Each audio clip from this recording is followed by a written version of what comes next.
Hi, good evening, everybody. Sorry, I'm a bit late and had to postpone the whole live stream test. I was just waiting for Chris Wade on his channel to finish. I had a bit of a talk with the guys from Cape Secession, and it was quite an interesting talk that he had with them. For those who's currently watching, can you just give me a quick feedback on how the sound is? Is it too loud, too soft? I just want to do the final adjustments. And then for all those who are watching, checking the tests with me tonight, this is not just going to be any test. Um, if you want to ask some questions about traveling, please, no politics. Let's keep it to travel. Let's forget about the lockdown a bit tonight. And let's keep on thinking about the positives. After our great minister has said that we'll only do international travel by February next year, still, I'm hoping and praying that he will open it because we were planning on going to Mozambique, to Velanculos this year, and unfortunately our plans has been had a bit of a break there. Now, there's little one thing I want to do because, excuse me, the reason why I want to do this is exactly a year ago. We were at this time we were on our short finals for our planning to go to Vietnam. So I want to do it, and hopefully I cannot do it as good as it, but I want to say good morning, Vietnam. Now, guys, that's in a bit of a heartbreaking for me the situation, and yeah.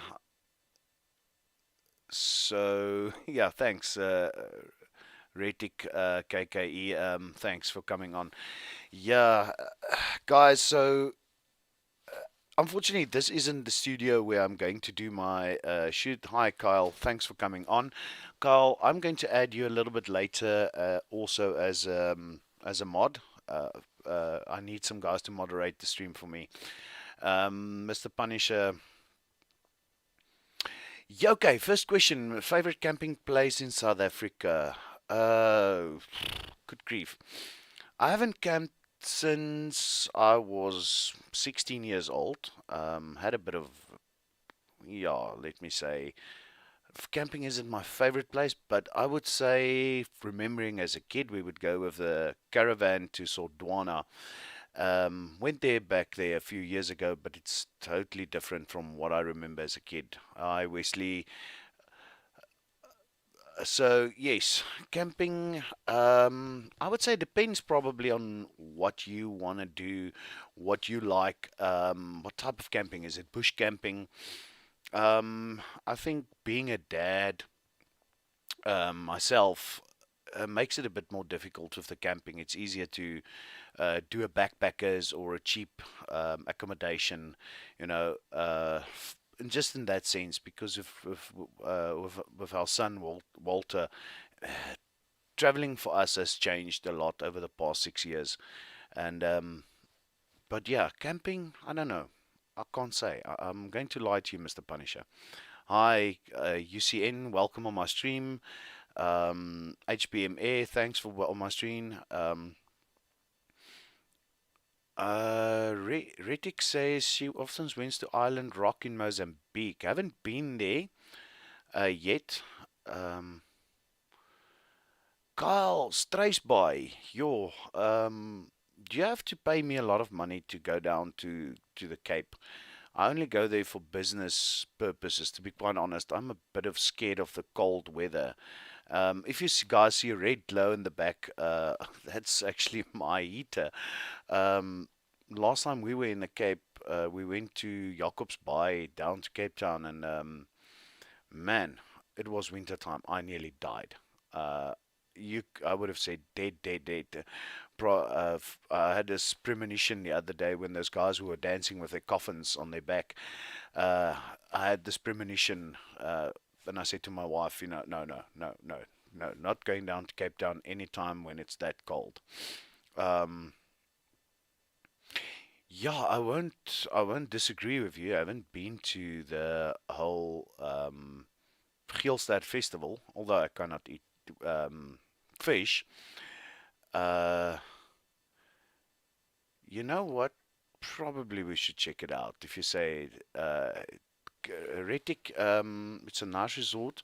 Where exactly, if you can, Retik, if you can just keep me quickly tell me where in Mozambique that is on the chats, please. Wesley Young says Primkop Dam outside of Witrifuur is a great place. Haven't been there yet. Guys, when it comes to South Africa, I haven't traveled South Africa quite that much. And that's, I'm going to be honest with you guys. Whenever me and my family, we do travel South Africa, we really pick these small, quaint little towns where there's history, where there's ambience, where there's feel. Um, oh, sorry, my guys, I was just checking on the chat.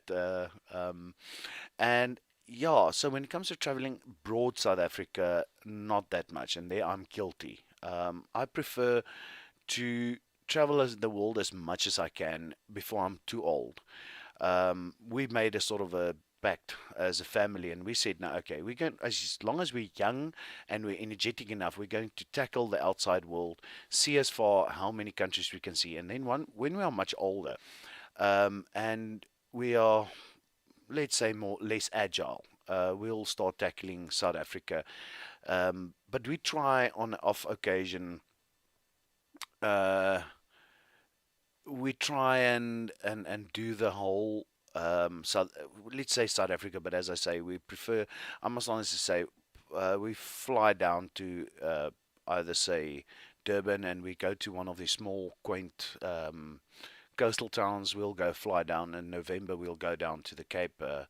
And we actually had a lovely stay in Franschhoek. It's one of, I must honestly say, if I have to go down to Cape Town or the Cape, problem Western Cape, I'll go to Franschhoek. It's the winelands is just amazing for me always. So yeah, let's see on the chat, guys. Thanks everybody for joining. It's 8 viewers now, and thanks for everybody actively being enjoying joining me on my second test on the live stream. Um, let's see. Tabazimbi might be my home. Retic says hometown, but there was awesome camping there. Retic, yes, I'm not that far from Tabazimbi. Actually, I'm from just north of Brits. So yeah, the Bushveld is where I stay. Yes, I can agree with you with that. There's some actually nice lodges around Tabazimbi, and I'm afraid that a lot of the lodges in our area are suffering due to this lockdown. I've just heard a few guys saying they're laying off staff. Those lodges that does not allow hunting, and even some of the farms that does hunting, they are struggling. So let's keep it there. Kyle, yes, you're more than welcome. Carl, if you can go to my webpage, there's my email address, boertjies.travel@gmail.com. Pop me a mail, we'll have a chat there. Guys, I'm always open for visitors. Depends of when I'm here or not, or we're here or not.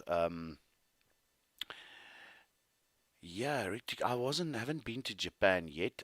Most of the people who I've met said it's amazing. The new modernized version of Japan when they meet that meets with the old Japan and s- Japan. Oh well, this is just from a friend of mine that said the modern Japan, they haven't lost the touch of the old ways. He says it's evident everywhere, and I must honestly say that's all over Asia. Although I've seen in Thailand a lot of the old Thai ways. The Thais are losing a lot of their culture, but I think that probably comes more part and parcel with over tourism, especially in Phuket. People trying to be, you know what, guys? Sorry, I'm just going to rant and rave here quickly about something.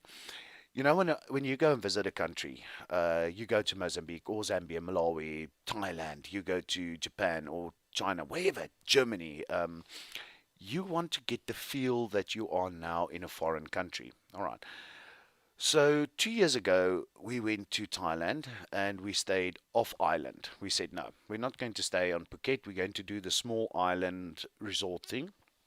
And but during the transition time from landing to actually transiting, sorry, to the island, we had this just we went around to old, especially Patung, because that was when my wife was still young, and we went to still young. That's 10 years ago. Um, when we went, and we just wanted to check what Patung looks like. All right, except that Bangla Road has doubled or tripled in size. The worst part for me was that you would walk past a pub or a bar, and they would be playing Afrikaans music. Um, Sometimes realizing my clothes, because look, I always go in short pants, khaki clothes, and that's who I am. I travel like that. And they would actually greet me in Afrikaans. And good grief, guys, really. That said, that really put me off. The problem I have with that is that, and I found that they latched onto the tourist idea that they've lost their authenticist. Sorry, the authentic feeling of being Thai that was there 10, 15 years ago. And I believe in a way that a lot of people miss that when they travel. You so much want to bring your culture to a new country that you're missing the point of just accepting that culture and enjoying it. Um, Guys, I'll get to the chats and now because I'm a bit ranting and raving here. That was well, for me was when I was in Vietnam last year. In Saigon, which was influenced by the Americans from the 1960s, you expected the American influence, but it wasn't there that much. I couldn't notice it. There was in the red light district. I'll tell you, guys. Remind me on the chats. I'm going to ask Wesley Young, or Retic to remind me in a few minutes to tell you guys what happened to us in Vietnam with our accommodation. Um, Guys, and what I found in Vietnam, even in Hanoi, Hue, and those towns, you have your tourist mecca, but the influence on the Vietnamese culture wasn't there, and that I appreciate. You can still go in old quarters in Vietnam, in Hanoi, and you can still go and walk around, sit in a local restaurant, and you know what? Being you a Westerner, there was dog meat on the menu. All right, as you can go and check the video I made, and that wasn't a joke, guys. I didn't eat dog meat, that I can promise you, but on the menu there was dog meat as a choice. All right, let's quickly go through the chats here. All right, let's start. Tabazimbi. Okay, I've got that one. Worst hotel you ever stayed in? Well, we didn't stay in it. Um, okay, what happened is we were in Malawi on our way back from Mazoos to go back to Zambia, and being on the road a long time, I stopped and I decided to have a wee next to the road, and my wife decided she would also stretch her legs, and there was like a steep embankment, and she fell head. Well, she just fell, and she literally, it was just her face had a few bad bruises on it. And we were supposed to stay in this one backpackers called Joe's, I think, if I can remember it correctly, on the Malawian side. And we walked in there, and it was like, okay, are we going to stay here tonight? And I said to my wife, no, no ways. And we crossed the border, and we booked into a Protea hotel on the Chapata side. And ever since, funny enough, when we are traveling to Malawi, that Protea hotel has become our stopping point. It's expensive, but I think the fact that it was a clean hotel, and it was uh, and yeah, that I think that was worst hotel. Guys, it's difficult to say. Um, I think it depends on also what you're willing to pay. Yes, we have stayed in some places, especially in South Africa, in bed and breakfasts, where you pay like an arm and a leg, and then you get like second, third grade accommodation. That I've had a lot, especially in the South Coast. All right, let's go on. Let's go. Uh, Yes, Retic says they're still connected to the past. Assuming you're talking about Japan. Yes, most of your Asian countries is like that. And don't forget Europe. Although all the crap that's going on in Europe, they still connected to their past, but still going forward. And that's the most important. I think that's our problem in Africa. But let's keep the politics out of this one. Um, Carl, thanks. Appreciate it that you've posted it on the Morning Shot business group. I appreciate it. This is an upcoming channel. I'm trying to get as much people online to get some. I'm trying to actually to get Jeremy Nell from Germ Warfare on this channel this week, but he's been ignoring me and probably um, kicking, thinking I'm trolling him. But hopefully, and I'm trying to get Karine Duplessis, who's a journalist and traveler as well. She's got an interesting story about Addis Ababa. I hope to get it on. So, guys, keep the thumbs crossed, or else I'm going to have to talk to you about Vietnam or some country I've traveled to. Chris, yes, thanks for being online. Thanks, and also for being a moderator. Um, Farmers Travels, who is this Dacha smoking oak chatting away on this channel? Um, I don't know. Chris, I can't say. I wish I knew. Um, Yeah, Chris, you don't have to stay on. You had a freaking marathon um, of a chat now, uh, and you had to keep your wits the whole time. Quite an interesting chat there. Elizabeth, ever slept in a pod? No, I haven't. I think it is probably a amazing experience, but because I'm big, I'm 1.96 meters long, to give you guys an idea, and it's struggle for me to sleep in freaking economy class for that matter. So I get a very, very claustrophobic very fast. So I like my space. I like it open when I sleep. So yeah, um, I haven't that one. Favorite airline to use? Well, going to Asia, I would honestly say that would be Qatar.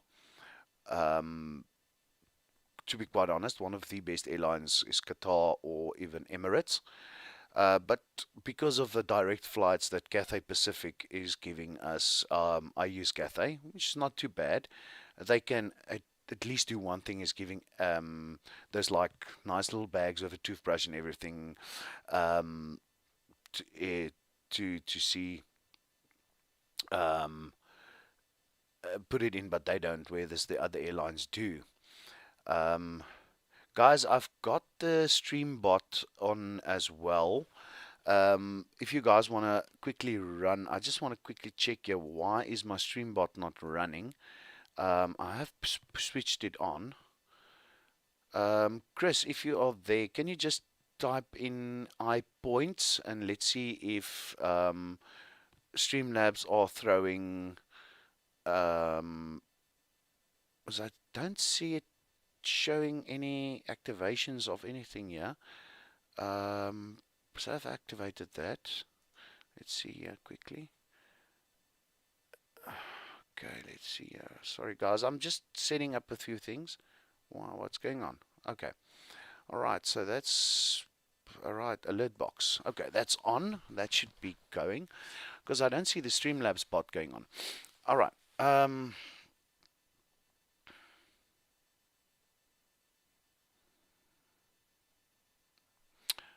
Okay. Thanks, Chris. Anybody got a question there? Thanks, Chris.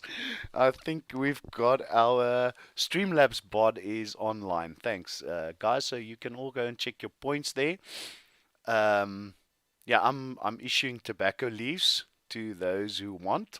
Unfortunately, I will not be able to ship those. um, yeah. Funny enough, it's a multi tank. This has actually cost. I'm gonna pick it up. I'm gonna show you guys. Yeah, soups. There goes the barrel. Oh, good grief. I have to pick up the barrel quickly. Hang on. Drop the barrel. Oh, sorry, guys. Yeah, this is actually Chinese Legos. and I built this with my son, and I'll show you guys now. And I decided to not give it to him, or not to him, but to his friends to play with. It took us like 2 days to build this thing, and I'm a bit stupid, so all right. Um, Seems like the guys have got some 20 leaves. Carl Green, you've got 20 leaves. Chris, unfortunately, under the new legislation, I will not be able. But hopefully, in the future, I'll maybe put some merch on my channel. Okay, guys. Um, well, Carl, if you come and visit, I'll give you 20 leaves. Um, don't know what you're going to do with that, but yeah. Okay, guys, is there anybody that's got a question for me? Oh, I'm online, I'm streaming. Yeah, Elizabeth, just be careful. Okay, just be careful with that one. Don't get caught. That's all I'm asking. Um, but yeah, if that helps you, I'm not going to say much more. Yeah, I promised you guys to tell you a story about what happened to us in Saigon and Vietnam. And what happened there was we booked this nice hotel in Vietnam, and it was rated as a family hotel. All right. So we were in Saigon or Ho Chi Minh, and all right, we left Hong Kong quite late because I took my family for 2 nights stay over in Hong Kong because I've traveled to Hong Kong a few times, so I just wanted to show them Hong Kong. And we got into Ho Chi Minh around Saigon around, I think it was 10, 11 o'clock at night. And it was just an oven. It was 38 degrees Celsius, and the humidity was running between 80 and 90%. And uh, uh, it was just ridiculous. All right, so it took us about 3 hours to get to the hotel on about 15 kilometers drive, if I could remember correctly. And we stopped on like this highway that was going through the town, and we stopped like on the sideway, and this guy got out of the car and said, "Okay, I'll take you to your hotel." And as we went around the corner of this one building, I'm like, "Oh shit, we've just walked into the party district." All right, and we kept on going, and as we start passing the ladies of the night. We start checking these guys with these huge balloons, and then they like pop it into their mouths, and they're like just sitting there. And every time you look at them, and they look at you, and it's like hee hee hee. And I'm like, okay, what the hell? I'm tired, so it's hot. I just want to get to the hotel. And we go down the street, and the first on your left and your right was two massage parlors. All right. Now, for those who have been to Asia or have know that massage there means a different meaning. Okay. Now, Walter, our son, is 5 years old. And how am I going to explain to our 5 year old son, or my wife going to explain to our 5 year old son, what is going on here? We get to the hotel, and it's this Lani, really. Um, Carl, I'll give you an answer just now. We get to this Lani hotel, and the music was. Walter just went to bed and he slept, and both me and Linnell were just lying there, and it's like goof, goof, goof, goof, goof, goof, all night until like 3, 4 in the morning. All right, so the next day we start scouting the area, and we actually realized that we parked ourselves not just in the party district of Saigon, but we ended up right in the middle of the red light district. All right, so yeah, and we were navigating that for 4 days, trying. And Walter would ask questions, and you're like, "Oh no, no, don't worry, it's not, don't worry." And especially when it started getting dark, we'll take him to the room and put a show on just to keep his mind off everything. But yeah, that was quite scary when I'm saying staying in a funny area. That happened. That This was the first time that it happened. So yes. Um, Carl, okay, hemp for textile industry. Carl, yeah, probably. I wonder. I'll look into that. Um, yeah. Uh, I don't know. It's when it comes to hemp and dagga, I really it goes sort of goes against my moral ethics and moral values. But we'll have a chat about that one night. Another story, guys, that I can quickly tell you guys what happened to us in Mozambique a few years ago. We were on our way to. Sorry if I rub my eyes. Something in. Sorry, I've got a bit of sinus. Oh, Elizabeth, no. My son actually thoroughly enjoyed Saigon. He thought it was the best experience of his life. Um, what happened in Mozambique is if you guys go in onto my blog at hermanjruis.blogspot.com, I'm going to just go throw it up here for you guys. Uh, it is also on my channel, so you guys can go and check it quickly. There's a photo of at the background. Sorry, Herman dot. Sorry, I'm concentrating on too many things. Still am a farmer. Blogspot. It should be hermanjruis.blogspot.com. Guys, you can go and check out. There's a picture of us, and you will see it's two military guys with AK-47s. And what happened a few years ago, we were in Mozambique on our way to Malawi, and there was ruckus between Frelimo and Renamo north of the Save River, and we left the Wednesday. We left from Inamban, and we got to this bridge at the Save River, and we were stuck there from like 10 in the morning, and exactly 3 minutes past 3 we crossed that bridge, and we had to drive in this convoy, heavily armed convoy, the whole time. um, and sorry, Retik, I've actually I'm going to stop that function from spamming with caps. Sorry, it's a function. I will switch it off. And we went, we were crossing this, and we were in this convoy for about 150 kilometers that you have to drive in this military convoy. And at a point, it's all of these soldiers. They are heavily armed. It's RPGs, machine guns, and you're driving in this convoy, and I remember my wife said to me, "What do we do if they attack us?" I said, "Don't stay in the vehicle." A lot of people will think, "Oh, that's the best thing to do is just to stay in your vehicle." And I said to her, "You run to the nearest bush and you lie as flat as possible." And she said, "What must I do next?" I said, "Then you try and get me an AK-47."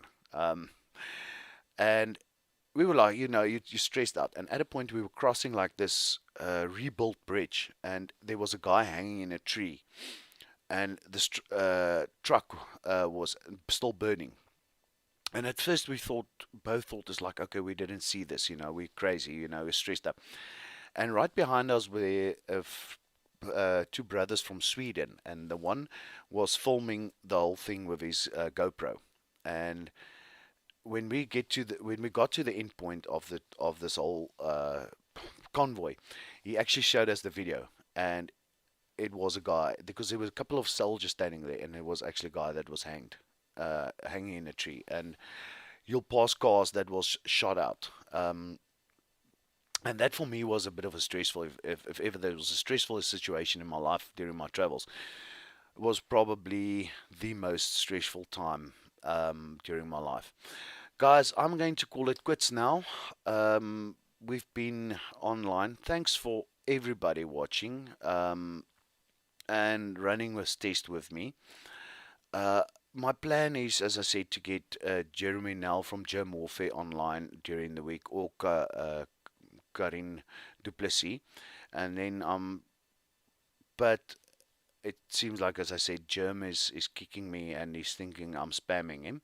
So if any one of you knows Germ personally, please send him a WhatsApp and ask him to come online, and we can talk travel. Or else, guys, what I will do is I will do the Vietnam trip with you guys, and at least I will try and explain what we did in Vietnam, how we got there, and give you guys some travel tips on that. Good night, everybody. I hope you are all well. Sleep well, and good luck with your week. And may God bless you all for the rest of the week. Good night.